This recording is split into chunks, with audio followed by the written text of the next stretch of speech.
Welcome to When Not Yet Becomes Right Now, the podcast where we dive deep into the moments of transformation, the times when not yet shifts into right now and everything changes.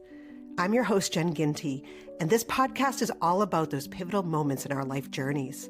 You know the ones, when the hesitation fades, when we take that first step, even if it feels like a leap.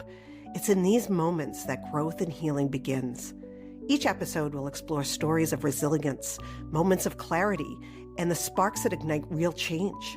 From personal experiences to expert insights, we'll uncover how people navigate the complex journey we call life and come out stronger on the other side. Whether you're searching for that spark in your own life or just curious about how change unfolds for others, you're in the right place. We'll discuss the ups and downs, the breakthroughs and setbacks, and how to embrace the right now, even when it feels out of reach. Because sometimes the hardest part of the journey is realizing that the moment you've been waiting for has already arrived. So take a deep breath, settle in, and let's get started.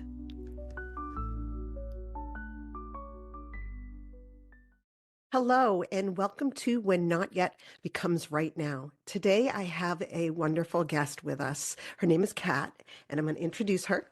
Cat Dunn is an award-winning online business manager and mentor who's redefining success for visionary coaches and creatives. With her expertise in streamlined systems and strategic scaling, Cat empowers entrepreneurs to turn big dreams into actionable plans while staying in their zone of genius. But her path to this incredible success wasn't without challenges. Cat once found herself in a life defined by toxicity and escalating danger, unable to see a way forward. Everything changed when she discovered coaching and began the deep inner work that opened her eyes to a better future. Escaping that life not only saved her, it allowed her to thrive. Now Cat is building a legacy through OBM Motley Crew, a powerhouse community for Australian OBMs, and her mentorship programs for virtual assistants. She helps others rise to their potential. Welcome, Cat. Thank you so much for having me. Yes. Thank you for coming on the show. Let's just get right into it. What is your origin story?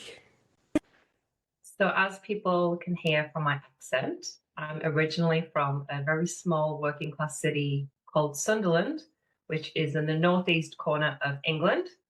Not many people have heard of it. We do have a documentary on Netflix if you want to check out what Sunderland actually means. But yes, born and bred in that small city. I've basically spent most of my life there. I moved out to a place called York for a time and started my whole career in corporate, which I think a lot of us do. I originally trained as a performer because I really wanted to be on stage and dance and sing. And I'm definitely a try-hard, but I wouldn't say I'm that talented, unfortunately. So I did end up getting corporate jobs and just fumbled my way along, really, trying to figure out what I wanted to do with my life. I didn't really have the direction other than I want to be an actress. That didn't work out. So I was like, all right, in corporate, I'll try loads of different things. So I worked my way up from a receptionist all the way up to becoming communications and marketing lead for universities, physics and chemistry departments, which was interesting because I don't know anything about chemistry. So that was quite a learning curve, but very fun. I loved working with the students. I loved seeing the progression from when they first started to when they graduated and then did PhDs, and to see the way that they developed as adults and the way they just got smarter and really defined who they were at university. It's just a delight to be part of. And then my sister decided to move to Australia, and coming from such a small city, it felt like moving to planet Mars. It was like, where is Australia? Why on earth would you go there? It's so far away. And what we learn in England is everything wants to kill you. You know, the sharks everywhere, the spiders everywhere. It's too hot. All these ridiculous ideas. And eventually she asked me to come visit her. And I did. And as soon as I got off the plane, I fell in love with this beautiful country. And then basically, started a new life here, which was very difficult to do from the start. It is quite difficult to live in Australia for several reasons. But when I was here, I found my love of trying to start my own business, and luckily found a way to do that.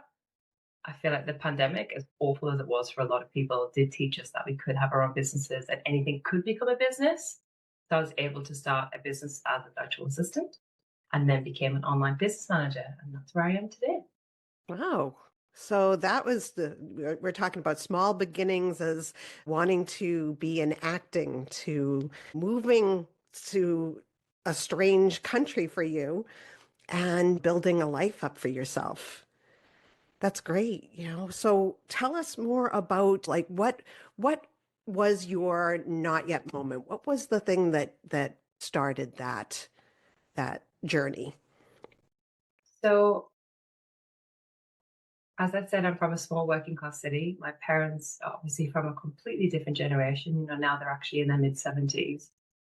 That it was ingrained in us as obviously young kids. You kind of, you go to school, you go to university, you get a good job, you meet a boy, you get a house, you get married, and you get kids. And that's just what we were taught.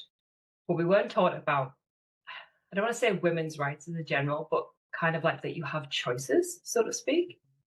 And from a young age, it was the obsession of like, I have to find a boyfriend, find someone who loves me, and I have to find someone to take care of me because that's what was drilled into me as a child. But what I didn't realize when I was a child is my parents were in a very abusive, very toxic, very dangerous relationship. And we did suffer lots of different types of abuse in my household, which I didn't realize wasn't normal, because you grow up around that and you think that's okay. Yeah. So when I moved into dating, my dad had taught me several rules, as in never get fat, always look attractive, always do as you're told, always make sure the man comes first. So for 20 years, I dated men and allowed them to do whatever they wanted because that's what I assumed I was supposed to do. So I was in that world and it didn't feel right. So I started going to therapy and working with coaches because I couldn't understand why it didn't feel okay. And that's when I learned that that isn't normal. I was like, okay, light bulb moment. So I worked intensively for about 3 years. And if anyone who does the work, so to speak, in quotations, of like digging into your inner child, digging into your childhood and trying to figure out why you are the way you are, I obviously realized that it was the way I was brought up and the things I'd learned, but also that I can't completely blame my parents because when I look at the way that they were raised and the childhoods that they had, they didn't stand a chance because they were given the opportunity to do the work. They were given the opportunity to make different choices that, of course, they were going to raise us that way. So I had to do the work to forgive them and say, like, it's actually okay. As much as I lost 2 decades of my life being treated ways that I shouldn't be treated, it's not their fault. They did the best they could with what they had at the time. But obviously, being in that life still, I was doing that work in an abusive relationship. I did start to wonder if basically that's just all I did deserve, regardless of how much I knew that I should be treated better. I thought basically it might be too late. Yeah. I I am right there with you with that generational trauma that we've had to try to break through. I also came from an abusive family situation, and my abuser was taken from our home when I was 14, and the abuse doesn't end there, right? It moves forward in a different look and feel, but it's still there, and we're still being traumatized. And you're right.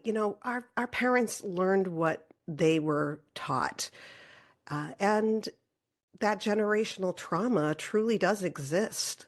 And if you don't have the tools and knowledge to break through, then you're going to continue it to the next generation in your family, right? Absolutely, absolutely, 100%. But it's almost those things. I don't know if anyone in the audience believes in everything happens for a reason or the universe has you back kind of thing. I am a bit woo woo because I like to think that, there's a greater plan. That's just how I believe that in a way I am grateful for all of it because I feel like it's made me who I am today. But also, when I think about when I did go to therapy, it wasn't really helping because I found you talked about the same thing over and over again and I didn't get any tools to work through it. So when I found coaching and it was life changing, I don't even remember how I found a particular coach or how I stumbled upon it. like I genuinely cannot remember how I did it. And I'm like, it's so interesting that things happen at the right time because in Australia, I'm witnessing this new generation come up, generation Gen Z, whatever they call themselves, obviously in their early 20s. And I'm meeting these women who are so switched on, whose whole focus is making sure that they're taken care of, they're taking care of their bodies, they're taking care of their mental health, they're not too fussed about a boyfriend, they don't really go out drinking. They're just such a different like generation, and it's so rewarding and wonderful. But I know for a fact that if I found this work when I was in my 20s, the way I was, there's no way I would have done it. Mm. I would have half-assed it, or I would have just pushed it aside, or figured it wasn't for me, or it was too woo-woo, so to speak. So I could only really get into this in my mid-30s because that's when I was actually ready, but I didn't know that. Right, right. It was that not yet, right? I Mhm. kept pushing off the journey, kept pushing it off out of fear, out of timing, just saying, not yet. I, have a career, not yet. I, just got married. And then finally, like, not yet. I just had kids. So, how can I take any time away from them for me? Right? Yeah. Because when the way that I grew up, I became the caregiver, and that was my role throughout my life until my brain said, no, you need to take care of yourself now. And it even said to me, this will not only help you, but it will help everyone else in your life. Right? Like my brain automatically knew I had to do it for someone else first before I believed that I needed to do it for me. Right? Yeah. I think Yeah. that's a trap for women a lot because, like, I don't have children, but there's still this innate sense of I have to take care of, I have to give, I have to nurture. Now, even with past boyfriends who haven't been the best fit, I've naturally fell into like a mothering role, which in itself is quite manipulative from my point of view, because obviously I'm becoming someone I wasn't really destined to be, but I just want to give, I want to take care, and they're happier, then I can be happier. And if I give more, then they'll love me more, and then the abuse will stop. It's this thing of always give, give, give. And if you want to take time to work on yourself and do something for yourself, it does feel selfish. How can I take that time for myself? But if you don't, as witnessing from my parents, for example, it does massively affect your entire family because you're just going to repeat patterns and not be able to get out of, as you say, that generational trauma cycle that just keeps happening over and over again. Yeah. Yeah. And I look at these generation. My children are Gen Z. I have to keep thinking about it in my Totally. mind, but I look at them with awe because when I was their age, like nobody could be gay, no one could come out, and I see these groups flourishing in in these generations that have come from our they've come from our generation just not knowing what was the right thing for us because again we were never taught. We came from older parents, and they they just did the work hard, and it's better to look good than to feel good type attitude. And now when I look at these generations, I'm just like, good for them. Thank God that they have broken free of these cycles.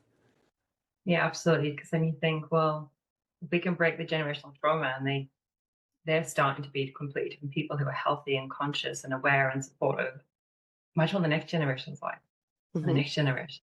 The only, I suppose, bugbear I have or difficulty is the way the world's changed when it comes to technology or things like that. Like I love social media. I love the fact that we have smaller TVs now. Remember those huge backed TVs, dial-up Yes. internet, someone would ring home phones. But I'm also like, I'm so grateful though that I still got to grow up in the time before internet, when you could Yes. just ride your bike all day, every day. Your parents never rang you. You didn't have to say where you were. I do feel like, as much as I envy in a way the way that they're able to grow up, maybe a bit freer, maybe with few more rights than we had, I'm still so glad that I kind of get to almost parallel these two different generations, that I got to grow up probably a bit more freer in the sense of no technology, less rules, so to speak. Society was slightly different, but then also see the internet come in and the way it's changed. Because I have a niece. She's only young, and I'm keep thinking like, oh, what is the world going to be like when she's 18? Just from the other side of it, because obviously I'm in Australia. all countries have different rules and there's a lot of unrest in the world, that it is awesome, but it's still scary to think we don't actually know what's going to happen in the next 10 years. Yeah. And what we're leaving for the next generation. So Gen Z, we're looking at you. Keep it going, keep it up.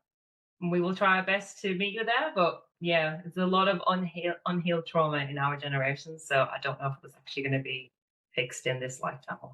Yeah, I agree with you. You know, and I always tell my boys I loved growing up in the 80s because I didn't have a camera constantly on me. I didn't have someone videoing the things that I shouldn't be doing, but am doing. You know, like we got away with a lot back then. And now all of these kids are on video constantly. So it's exhausting. Like, I have a business, I'm on socials, I get it, we have to be, but it's constant, and it's even the way that you almost can't function any part of your day without it being documented in somewhere. mhm. And I even find myself, I don't know, walking down a nice pathway, or there's a sunset, or have a really nice plate of food, and like my instant reaction is to get out my phone, and I'm like, when did that happen? It's so Right. interesting. I have to document it. Nobody cares. Nobody's going to look at it. Like, and I'm not going to look at it. Right. We take these photos and then we don't even look at them. Yeah, and I don't care. I'm not doing it for clicks. So why am I doing it? To capture it? Like, well, I can remember it, right? Or I could write about it in my journal or something. It doesn't have to be on an Instagram post, but it has become second nature, and it's a little bit terrifying, to be honest. It is. It really is. So tell me more about how you became a mentor.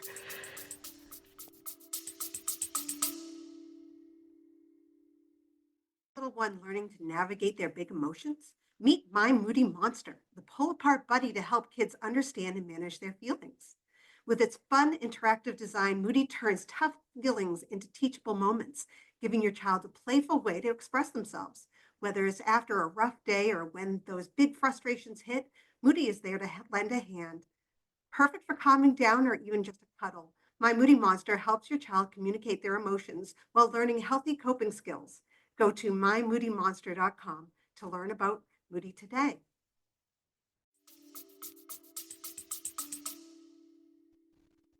It happened almost, I kind of, again, it's one of those things that I didn't really plan it per se. I've been coached for quite a few years now. I've worked with a different variety of coaches, life coaches, relationship coaches, business coaches, all those kind of things. And when it came to, so I've worked with business coaches in general, and obviously they teach you all sorts of different things. But what I was finding was, in the world that I live in business, there's virtual assistants and there's online business managers, and there's all those different people that come off that, social media experts, etc. That there's a lot of VA coaches, there's a lot of VA support. That's how I became a virtual assistant. It's fantastic. But when it came to OBMs, I found a mentor who's English, but she lives in Europe. And then I was joining groups that they were all American based, which was great, but obviously with time zone differences, and then couldn't share clients because I'm only insured to work with Australian clients. I was getting I feel a bit lonely and a bit lost, and how do I connect with others? So I was trying to come up with an idea of how can I bring them all together. And so I tried to launch a program that was the OBM Motley Crew, but it was like a paid thing of trying to give them things I thought they wanted. And she went, the launch failed. Everyone said they were interested. Everyone said they wanted to join. And then only one person signed up. And I was like, this is interesting. Okay. So rather than sit in a hole and wallow, I spoke to one of my first VA coaches, and I was like, what am I missing here? What am I doing wrong? And she said, you're speaking to the wrong audience. So you're trying to attract women who are already quite established OBMs. And yes, they want the community, but in a way, you're their, I wouldn't say equal, but I would say you're the peer, and probably that it's just not aligned. They probably just want to catch up and not be like actually set into something that's, quite concrete. And she said, you need to be targeting virtual assistants. I said, I know, but they're not OBMs. She went, what about the ones who want to become OBMs? And I went, oh.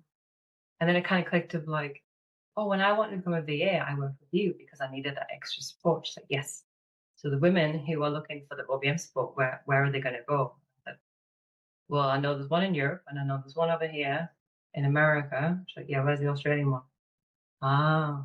I was like, all right, cool. So this is why you work with coaches, because coaches see things that you don't. So I put on a free masterclass, how to transition from VA to OBM, specifically targeting Australian-based OBMs as a way to be like, people who want to do it, here's really good masterclass, loads of free advice. I'm going to teach you exactly how to do it, because it seems simple, but it can be quite difficult. And a lot of it is mindset. You know, I can't charge that much. I'm not experienced enough. All those kind of things that we tell ourselves as women. And then I basically launched into a one-on-one mentorship. And the program is 8 weeks. And they get access to me to be like, specifically for your business, where you are right now and where you need to be, what do we need to do? Because I didn't like the idea of selling another course or a program where it's like, you have to do all these set modules and then you become XYZ.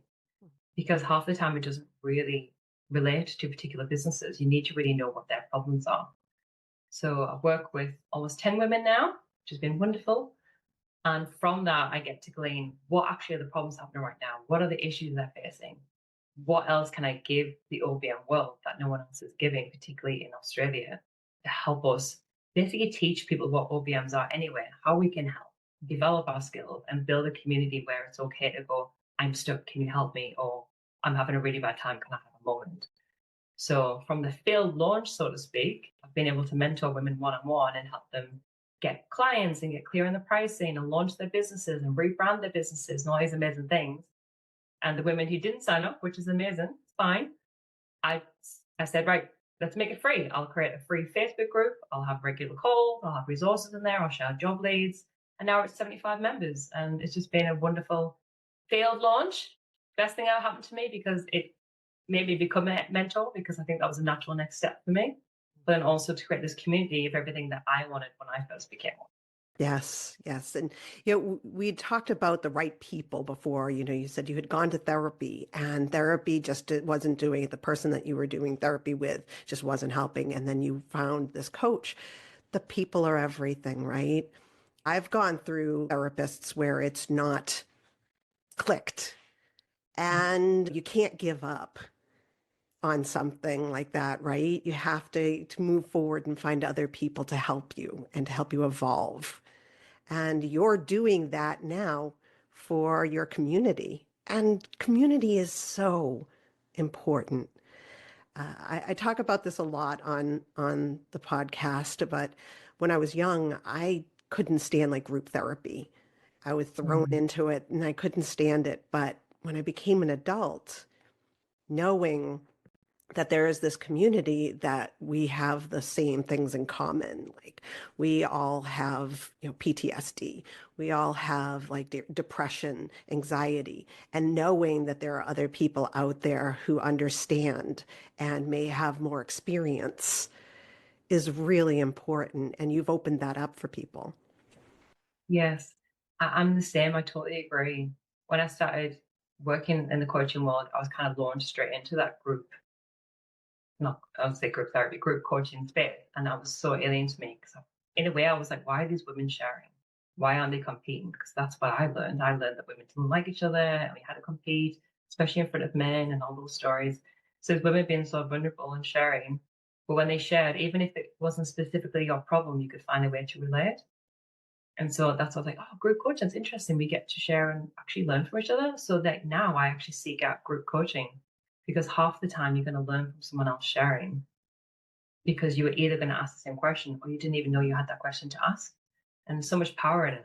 What's been interesting with the way I've been doing it is the women who've come and mentored with me have specifically wanted the one-on-one. And I was like, oh, it must be because, you know, it's very tailored to their business, etc. But what I'm learning is they're just scared. They're scared to be in front of a group. Women say, I don't know what I'm doing, or I haven't got a paying client yet, or my system's not set up properly, or I'm scared I'm going to fail, so I'm not going to try.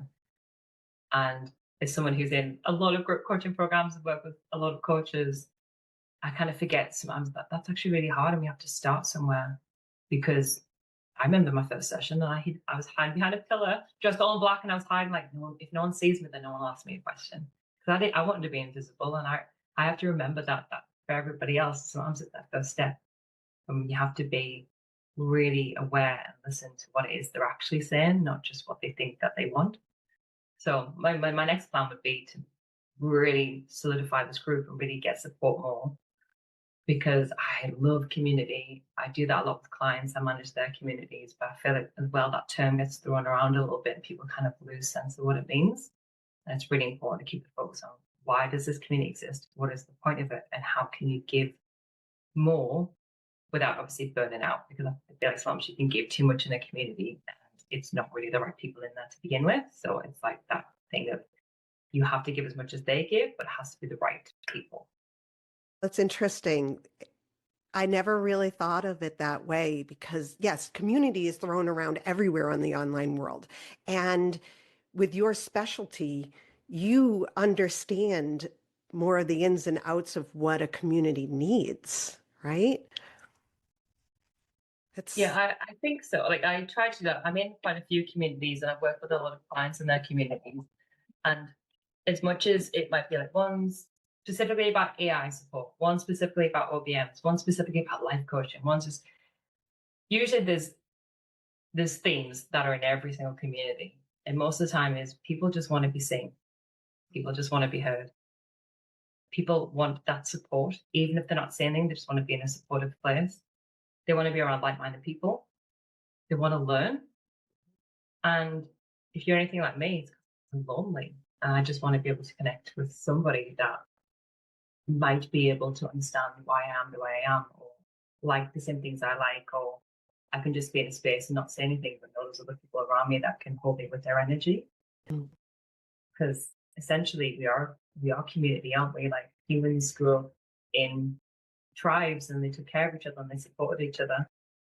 But we've lost that. And I think like a message to the new generation coming in. Fantastic. You seem like you've got all your stuff together and you do really well. Get off your phones though. Or if you're on your phones, who are you connecting with? Because you're going to lose that. Like I miss in-person events because I want to connect with people. And the pandemic, obviously it feels like it was a long time ago, but for people based in Melbourne, Australia, it took 2 years of our lives. We were locked down for 2 years. And there's still massive ramifications from that affecting people that I don't think everyone's aware of. yeah. And I think there's a big importance to speak about that community, like what community do you belong to? Are there false communities out there? Because like I see with my 18-year-old, I see him getting targeted politically in Oh, America. Yeah, okay. and it's a big thing. They target kids from like 14 to like 25 and it's toxic. So there are these toxic communities out there. How do we figure out which ones are appropriate and which ones are just going to drag us down, right? Oh God, that's such a hard one. And I feel like I've ignored this a lot. So please don't do what I did and listen to what I say, particularly for women, but all humans have this. It's that gut. It's that gut punch or that gut reaction, which is also your intuition. We all know when something's not right. And the more we ignore it, the more it causes pain. For example, I'm so in tune with my gut that in the past, when I've dated men that are not good for me, I've been physically sick for years. And to the point where my body makes me so nauseous that I end up vomiting a lot because my body is trying to reject and trying to let me know that I am unsafe. Mhm. That was probably an extreme example. But I suppose if you're in a space where I think a lot of us think with our minds a lot, which we do. We're in that kind of technology space. So we're like, okay, it's okay. Or yeah, that didn't feel good, but it's all right. We'll move on. But if you just take one moment to sit with yourself and really think about your body and try and what am I feeling everywhere? And you like, it's like a body scan. I always go top of my head all the way to my feet and go like, what hurts? Like right now, I've got really bad lower back pain because my couch is really uncomfortable, but maybe there's something else going on there. That's what I'm focused on. But you think about sit in your gut and go, do I feel okay? Do I feel uncomfortable? Do I want to leave? And you have to follow through with that feeling. And half the time, it doesn't make sense. I think women get this a lot. You know, you're walking home alone, for example, and there's two pathways home. One's quicker and it's very dark, and one's longer and it's very well lit. You know for a fact we're going to go the well lit way because our gut straight away just tightens at the dark one because we feel unsafe. Mhm. Obviously, it's very particular for women that we obviously live in a world where we have to feel on like we feel unsafe all the time, unfortunately. But men have this as well. Do you feel safe? Do you feel comfortable? If at any point there's something that doesn't quite feel right, it's because there's something not right. And the more you ignore it, the harder it's going to be to leave. And it's really hard with peer pressure. It's really hard because you might think like, yeah, but I should, or but can I also? But you have to listen to yourself. And it's so easier said than done because, I spent 20 years not listening to my gut, and now it's 20 years in world of pain. But now I can go, right, cool. My body was obviously looking at me the whole time. What is it trying to tell me now? And also, you can learn from other people. If you're in a community or a group, share that with somebody and say, oh, this happened. I'm not sure how I feel about it, and see other people's reactions. I remember talking about one of my past relationships with a new work colleagues, and I didn't realize that everyone had gone silent and was staring at me. And I said, what? And they were like, that's so not okay. Like, that's actual abuse. And I was just like, what do you mean? Mm. And I was just telling it what I thought was a funny story. And they're like, that's not a funny story. That's actually really shocking. Oh, maybe if I told that 5 years ago, I wouldn't be in the situation now. So I was always trust your gut, speak up, ask other people's opinions. Obviously, not everybody has your best benefits at heart. We understand that. That's why I ask someone you trust. And also have a way to get out. I think sometimes on the internet as well, we give away a lot. There's a lot of us out there. Like, don't feel like you have to give all of yourself away online, which is harder. It's harder to do than it says, but like, try and keep something back. Don't share too much information, at least up front, because you don't know who has your best interests at heart, and you don't know what they're going to do with that information. Yeah. Yeah. And I've talked about intuition before and trauma. It took me a long time to trust my own intuition because when you're living in trauma, in complex trauma every day, your intuition doesn't matter because the other person is the one who you can't read. So you can trust your intuition as much as you want, but if that other person is having a bad day or just wants to be cruel, they will. So it took a long time for me. I think it happened, later in life. And when I became a mother, I didn't trust myself with my intuition with my kids. It took a long time for me to read what I was feeling and believe it. Yeah, I totally understand that. I'm actually in a healthy relationship right now. First time in my entire life, go me. That when I first started dating them, I had to be in therapy at the same time because I couldn't understand why the person was being nice to me or the things that they were doing. And I had to. So I was so uncomfortable with being treated really badly. That when someone treated me nicely, I would fight it, I would push away, I would react, I would try and get them to break up with me. I'm basically like a badly behaved child. To the point where he's so healthy, he has strict boundaries and he would call me out on it. But I was just like, but I don't understand. Like, how am I'm behaving the way, like, it was so complicated and confusing because my gut kept saying, yes, good. This, and I was like, no, this can't be good because this doesn't feel comfortable Right. because it's unsafe to feel safe. Hmm. So I had to go to therapy and learn that. And I've had PTSD episodes, and it was so difficult that luckily he's patient and a very nice person because I think anyone else would have gone, this is too hard, just walked because I just fought against it so hard. Yeah. And you said because it feels unsafe to be safe. That's such an important thing right there, is that's how a lot of people who have, lived through complex trauma believe. It's a part of their neurons, it's a part of their body chemistry that they have to fight and rewire themselves to know that safety is the right thing. Yeah, absolutely. I remember when I left my last abusive relationship, I basically ran away. I got assistance from an organization to run away. And I was put in emergency housing so I could be safe for a while so you couldn't find me. So no one knew apart from them my location. And when I first got there, obviously I was like, what the hell happened? I was terrified. But I bolted the door, locked the door, put stuff against the door. No one's in that room. My room faced against the wall. No one could see me. And I think I slept for almost like 20 hours because it was the first time in about 3.5 years, maybe longer, where I hadn't been woken in the middle of the night or been on edge or have to like constantly be aware of what might happen.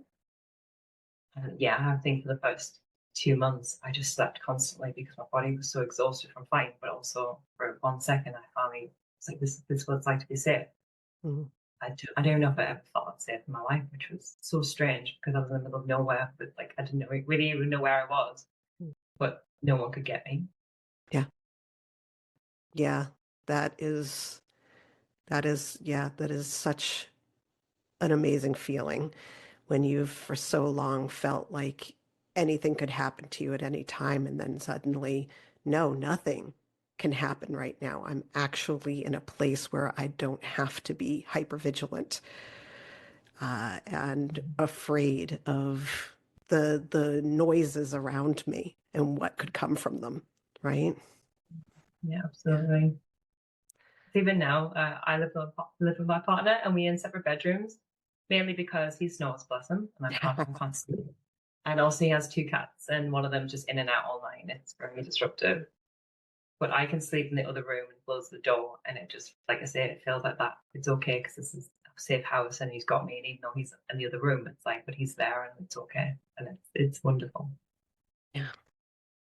Do you have any advice that you would give to someone out there who is, looking to feel safe and to live their lives in the way that they feel most comfortable? I'll speak from my experience that because of what I was going through a lot, I thought was in my own head that I was overreacting. So I found in my world safe people. So my sister, my best friend at the time, and the community I came a part of when I first found coaching, and just started to gently share a little bit of what I was experiencing. And then it was their reactions of like obviously shock, horror, and also like, are you okay? What can I do? That kind of made me realize, oh, maybe what I'm in is not okay. But then they kept opening the space just to say you can just share because I wasn't ready to leave. I wasn't ready to change anything. But they just gave me that space to vent or cry or share or even just hang out and not say anything. That if they didn't give that to me, I would have been even more isolated in what I was feeling and not know that it wasn't okay. So I would definitely say try and find that one person in your life that you can trust implicitly. If you don't have them, obviously that's really hard. But maybe it's ringing like Lifeline were really helpful for me. So the equivalent, ring a phone number where people are trained to listen and be on the phone with you for as long as they can. There's also obviously mental health services that you could speak to if you're safe and able to access that. But it's definitely people, and it's hard to trust people. I understand it's really hard because you don't know if they have your best interests at heart. But that's where that gut feeling of like, do I feel okay? Is this safe? And do it in the way that feels safest to you. Usually, like obviously, phone calls are safer depending on what situation you're in. But it's people having the right people on your back, having the right people behind you who have your back. Like that's the reason I was able to get the strength to leave. And then, if you're able to have your own space, it's that thing again of only giving out information that you feel comfortable giving. You don't have to give away your address. Don't have to be on socials. You don't have to give out your phone number. Whatever you feel you need to be protected, you are entitled to not give that away, and that includes family members. Hmm. Just because you're born into a family does not mean you owe them anything. Wow. Yeah, Yeah, that's powerful. yeah. Me and my sister live halfway across the world from my parents and my brother. There's many reasons for that. Hmm. That in itself is a boundary, and I'm totally okay with that. And I can see them when I want to. Obviously, it's a very long plan right away. I speak to them when I want to. I put a boundaries with that. This is what I feel comfortable with, and this is what you put with. Just because you give birth to me does not mean you have access to me whenever you like. That's really hard. Family is really hard, but you don't owe anybody anything. If it's Yes. going to protect your peace, keep it. Yeah. Yeah. And you are a shining example of overcoming and now giving to the world with your mentorship. And I would love to know, where can we find you? So I'm on all social channels, mainly Instagram, Facebook, and LinkedIn at Cat Louise Dunn, Cat with a C. That's also my website, so you can find me there. Feel free to DM me, have a chat. But yeah, I feel like the more we share our stories, and even if you feel like stories not that important, it's going to help somebody or someone's going to feel seen. we all have a story to share. And the more we share them, the less alone people will feel. And I'm just a big believer in women no longer being silenced. So please, if you can, and it feels safe, speak up and share your story. Yes, yes, absolutely. I totally agree. Well, thank you so much for coming on the show, Kat. Thank you for having me. It's been a pleasure. It has. This conversation has been wonderful. Thank you. Thank you for allowing me. Wow. Kat is such a beautiful example of overcoming toxic relationships and thriving in life. It makes me so happy that people like Kat are in this world. She's in Australia, but I have been able to connect with her to be able to share her story. If you would like to learn more about Kat's mentoring and community, please check the show notes for all the information. I hope that our conversation has helped others to feel less alone. Please reach out if you feel you would like to talk.